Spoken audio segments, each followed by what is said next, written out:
What's up mga ka-Big Bites? FIBA, hindi na daw papayagan makasali ang Brazil sa Olympics.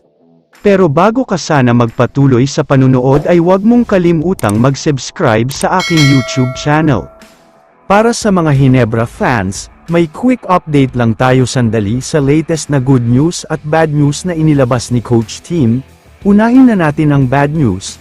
Dahil ayon mismo sa kanya ay posibleng out na daw si Jaime Malonzo next conference. Kailangan daw kasi niyang magpahinga pa dahil hindi pa rin gumagaling ang injury na nakuha niya last season, kaya sa paparating na PBA draft ay maghahanap daw ang Hinebra ng rookie na high flyer at mataas tumalon tulad ni Malonzo. Hindi lang yan ang bad news sa Hinebra, dahil pati itong si Scottie Thompson ay posibleng out na daw next conference. Dahil hindi pa daw siya nakakalakad ng maayos, kaya kahit gustuhin ni Scottie na maglaro ay hindi papayag si Coach Tim. Sa kabilang banda naman, maglalaro na daw si Jeremiah Gray para sa kanila. Dahil gumagawa na daw ito ngayon ng intense workout, may clearance at ready to play na nga daw itong si Gray sa bandang simula ng Governor's Cup.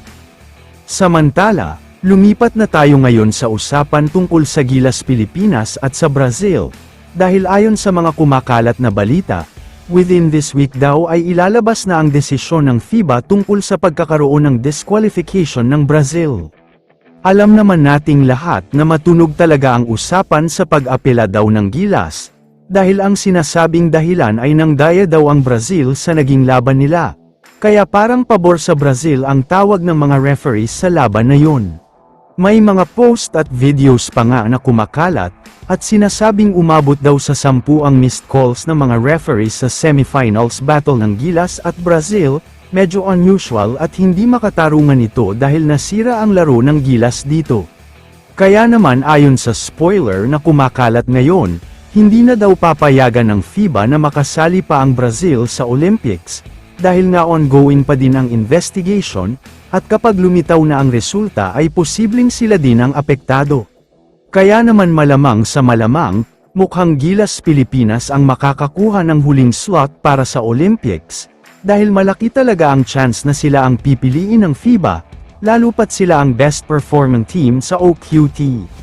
Pero ang magiging katanungan na lang dito ay kung makakasabay pa nga ba ang Gilas sa mga powerhouse team sa Olympics, lalo pat may mga tune-up game ang mga ito, samantalang ang Gilas ay nagpapahinga na. Kaya abangan ang susunod na updates tungkol dito.